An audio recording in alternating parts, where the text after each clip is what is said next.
You ask Tiger to solve. This deals with linear equations with one unknown.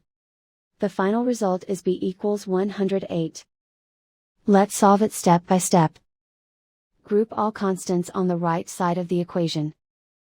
Add 2 to both sides. Simplify the arithmetic.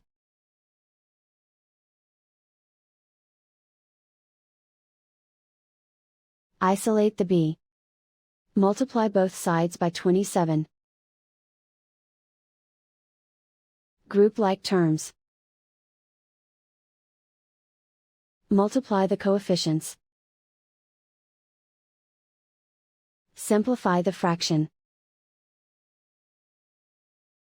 Simplify the arithmetic. And so the final result is b equals 108.